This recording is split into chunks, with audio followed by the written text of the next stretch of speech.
ಈ ಸಲ ಕೂಡ ಅದು ಕಲ್ಯಾಣ ಕರ್ನಾಟಕ ಕೊಡ್ತಾರ ಬಿಜಾಪುರ ಗೊತ್ತಿಲ್ಲ, ಹೈಕಮಾಂಡ್ ತೀರ್ಮಾನ ಮಾಡ್ತದೆ.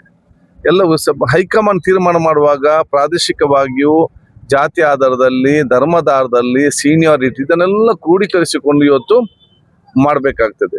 ನಮಗೆ ದಾವಣಗೆರೆಯಲ್ಲಿ ನಮಗೆ ಮೈನಾರಿಟೀಸ್ MLA ಇಲ್ಲ ಅಂತ ಗೊತ್ತಿದ್ದಕ್ಕೆ ಕಾಂಗ್ರೆಸ್ ನಮಗೆ MLC 3 ಸಲ ಕೊಟ್ಟಿತ್ತು. ಅಲ್ಲಿ ನಮಗೆ ಮೈನಾರಿಟಿ MLA ಇರಲಿಲ್ಲ, ಗೊತ್ತಿದ್ದಕ್ಕೆ ಅಲ್ಲಿ MLC ಕೊಟ್ಟದಲ್ವಾ. ಹುಬ್ಳಿ ಧಾರವಾಡಲ್ಲಿ ನಮಗೆ ಮೈನಾರಿಟಿ MLA ಇರಲಿಲ್ಲ, ಅದಕ್ಕೆಲ್ಲ ಸಲೀಂ ಅಹಮದ್ ಅವರಿಗೆ ಅಲ್ಲಿ ನಾವು ಇದು ಕೊಟ್ಟದ್ದು MLC. ದಾವಣಗೆರೆಯಲ್ಲಿ ಮುಸ್ಲಿಮ್ಸ್ ಇರಲಿಲ್ಲ, ಅದಕ್ಕೆಲ್ಲ ಜಬ್ಬಾರ್ ಖಾನಿಗೆ ನಾವು ಕೊಡುವಂಥದ್ದು.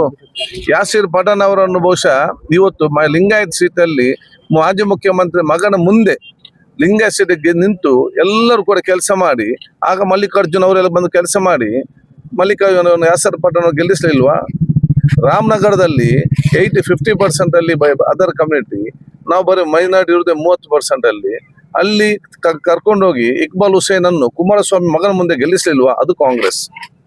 ಅಲ್ಲಿ ಅವರು ಇವರು ಅದು ಇದು ಅಂತೆಲ್ಲ, ಕಾಂಗ್ರೆಸ್ ಎಲ್ಲಾ ಜಾತಿ ಎಲ್ಲ ಮತ್ತೆಲ್ಲ ವರ್ಗ, ಕಾಂಗ್ರೆಸ್ ಒಂದು ಕುಟುಂಬ.